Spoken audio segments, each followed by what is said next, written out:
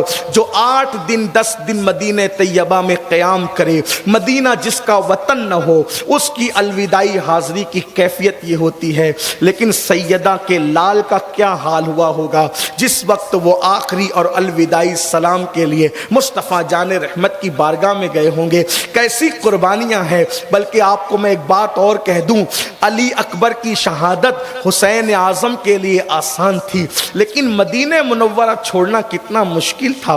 ذرا اندازہ تو کرے نا. ایک طرف علی اکبر ہے، علی اکبر چھوٹ رہے ہیں، مصیبت ہے، لیکن ادھر تو نانا چھوٹ رہے، جان کائنات چھوٹ رہے، سید العالمین چھوٹ رہے، روح کائنات کے شہر پاک سے دور جایا جا رہا ہے.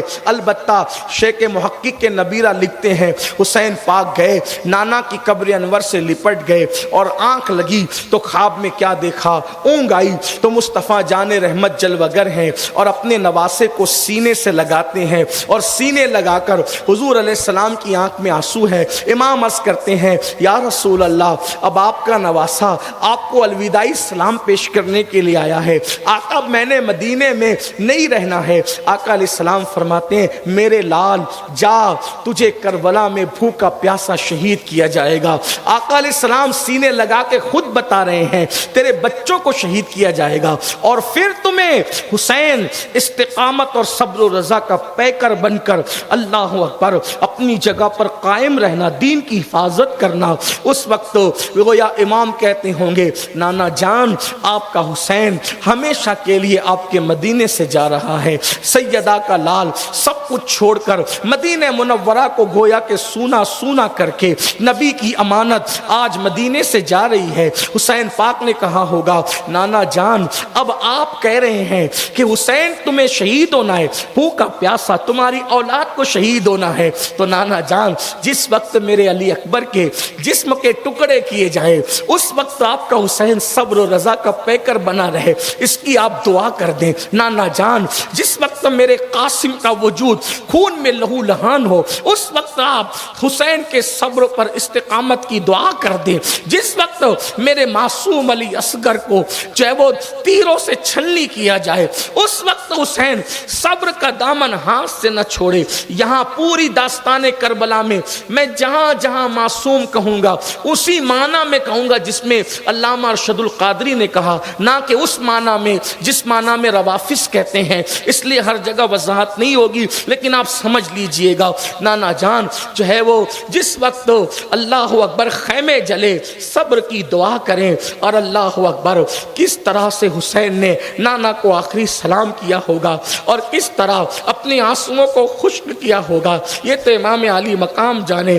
امام علی مقام اپنے نانا کو سلام پیش کرتے ہیں اللہ اکبر اور لپٹ لپٹ کر روتے ہیں اور خواب سے جب آنکھ بیدار ہوتی ہے تو آنسوؤں کی لڑیاں تھی. امام اپنے نانا کے مزار کو دیکھتے اور نانا کے مزار کے در و دیوار کو دیکھتے. ہائے ہائے آج کے بعد اب لوگ قیامت تک صبح و شام مدینے آتے جاتے رہیں گے لیکن ہائے اب وہ مدینہ کبھی نہیں آئے گا. ظاہری جسم کے ساتھ جس کو رسول اللہ سینے پہ بٹھاتے ہیں، جس کو کندھوں پہ بٹھاتے ہیں، جس کے لیے نماز میں سجدے طویل کر دیتے ہیں، امام اپنے نانا کو آخری سلام پیش کر کے پھر اپنی والدہ سیدہ مخدومہ کی بارگاہ میں سلام رخصت پیش کرنے کے لیے آتے ہیں. انہوں نے کیسے سلام پیش کیا، کیا عرضیاں پیش کی یہ تو میں نہیں جانتا لیکن محض چشم تصور سے اللہ اکبر ہمارے صوفیہ نے جو بیان کیا ہے کہ امام جب ماں کے مزار پر سلام رخصت پیش کرنے پہنچے اور ہم محض چشم تصور سے دیکھتے ہیں تو ایسا لگتا ہے اللہ اکبر اللہ اکبر چاند پورے آب و تاب کے ساتھ چمک رہا ہے، ستاروں کی انجمنیں سجی ہوئی ہے، درودوں کے گجرے لے کر کے ملائکہ زمین پہ ارض مدینہ پہ اتر رہے ہیں اور کربلا کا مسافر سیدہ کا لال ماں کے مزار کو لپٹ کر کہتا ہے امی جان، جس کو بڑے نازوں سے پالا تھا، جس کو بڑے ناز و نم سے پرورش کی تھی۔ امی جان جب میں روتا تھا تو نانا کہتے تھے فاطمہ حسین کو نہ رلایا کرو، حسین روتا ہے تو میرا دل تڑپ جاتا ہے۔ اللہ اکبر، جس حسین کے لیے قافلے روک لیے جاتے تھے، جس حسین کے لیے سجدے طویل کر دیے جاتے تھے، جس حسین کو کندھوں پہ اٹھایا جاتا تھا، اور امی جان جس حسین کی بھوک کے لیے آپ تڑپ جاتی تھی، جس کے لیے چکیاں چلاتی تھی، اللہ اکبر۔ امی جان اب یہ آپ کا بیٹا ہمیشہ کے لیے مدینے سے جا رہے، امی میرے صبر کے لیے دعا کرنا امی۔ اللہ اکبر، پتہ نہیں ماں کو کیا معروضات پیش کیے حسین پاک نے، اور صوفیہ یہاں تک کہتے ہیں کہ امام علی مقام نے جب یہ عرضیاں لگائی تو اس وقت سیدہ پاک کے مزار اقدس پر جو ہے وہ زلزلے کی کیفیت نمودار ہوئی۔ اللہ اکبر، یعنی کہ قبر انور ہلنے لگی۔ پتہ نہیں اس وقت تو امام کی کیا کیفیت ہوگی اور کس طرح سے خشک کیے گئے ہوں گے، لیکن اتنا ضرور ہے محض چشم تصور سے اہل عشق اللہ اکبر یہ کہتے ہیں کہ سیدہ کی طرف سے ندا آئی، حسین فاطمہ کے دودھ کا حق ادا کرنا میرے لال، اے لال فاطمہ جس دن کے لیے تجھے پالا گیا ہے اس کا حق ادا کرنا۔ اللہ اکبر، اور یہ بھی کہا گیا حسین جاؤ تمہارا اللہ محافظ ہے، اور تم یاد رکھنا کربلا میں جب تم امتحان دو گے تو تم اکیلے نہیں رہو گے، اس امتحان کو دیکھنے کے لیے تمہارے نانا بھی آئیں گے، اس امتحان کو دیکھنے کے لیے تمہارے بابا بھی آئیں گے، اس امتحان کو دیکھنے کے لیے تمہاری امی بھی آئے گی، اس امتحان کو دیکھنے کے لیے تمہارے بھیا بھی آئیں گے کہ کس صبر و رضا کا امتحان کس انداز سے دیتے ہو۔ حسین پاک نے پتہ نہیں کس طرح اپنی والدہ سے رخصت چاہی، اور اس کے بعد پھر جس بھائی کو جان سے زیادہ چاہتے تھے بھائی کی قبر پر لپٹے، چشم تصور سے دیکھتے ہیں تو پتہ چلتا ہے امام نے اپنے بھائی کو کہا ہوگا حسن جس کے لیے میں جان سے زیادہ جس کو عزیز رکھتا تھا اور تم جان سے زیادہ جس کو چاہتے تھے، آج وہ امانت مدینہ مدینے سے رخصت ہوتی ہے، جس کا مدینہ سب کچھ تھا اور جو مدینے والوں کے لیے سب کچھ تھا، اب وہ ہمیشہ مدینے سے جاتا ہے۔ امت المومنین کو سلام پیش کیا اور اہل بقیع کو سلام پیش کر کے نانا کے روضے کی طرف بار بار نظر لگا لگا کر کے امام اپنے گھر کی طرف گئے۔ گھر میں تو کوہرام تھا، قیامت صغریٰ قائم تھی، اس لیے کہ اللہ اکبر امام علی مقام گھر گئے، سامان جو ہے وہ بند چکا تھا، سواریوں پر کجاوے کس چکے تھے، خواتین پردہ دار تیار تھی۔ ایسے میں ایک شہزادی کو سیدہ ام کلثوم کے سیدہ ام سلمہ کے سپرد کرنا تھا، ایک شہزادی کو سیدہ ام سلمہ ام المومنین کے سپرد کرنا تھا، وہ حضرت فاطمہ صغریٰ تھی۔ اللہ اکبر، فاطمہ صغریٰ کہتی بابا اللہ اکبر، چشم تصور یہاں اللہ اللہ جھک جھک جاتی ہے، خیالات اور تخیلات کی دنیا زیر و زبر ہو جاتی ہے۔ صغرا پاک کہتی تھی بابا سکینہ جاتی ہیں، ساری امیاں جاتی ہیں اور خواتین جاتی ہیں، حتیٰ کہ علی اصغر تک جاتے ہیں، میں نے کیا کیا بابا، میں کیوں نہ جاؤں؟ اس وقت شہزادی کو سینے لگایا اور فرمایا بیٹی تم بیمار ہو صغرا اور تم سفر نہیں کر سکو گی۔ صغرا کے بارے میں اللہ اکبر ہمارے بعض بزرگوں نے لکھا، سیدہ صغرا فاطمہ کہتی ہے بابا کس نے کہا میں بیمار ہوں، یہ دیکھو میں اٹھ سکتی ہوں، میں چل سکتی ہوں۔ اور کہنے والے کہتے ہیں، لکھنے والے لکھتے ہیں کہ میرے نبی کی وہ پوتی سیدہ صغرا فاطمہ اپنے بابا کے ساتھ چلنے کے لیے پوری ہمت جٹاتی ہے، اور ہمت جٹا کر کے جیسے ہی کھڑے ہونے کی کوشش کرتی ہے، کئی دن کی بیمار صغرا زمین پر گر جاتی ہے۔ یہ کہتے ہیں بابا میں چل سکتی ہوں، امام علی مقام تھام لیتے ہیں سیدہ صغرا کے، پھر کہتی ہے بابا اگر سواریوں کی کمی ہے تو میں پیدل چل لوں گی، سواریوں کے ساتھ تھوڑی دیر تیز چلوں گی، بخار کی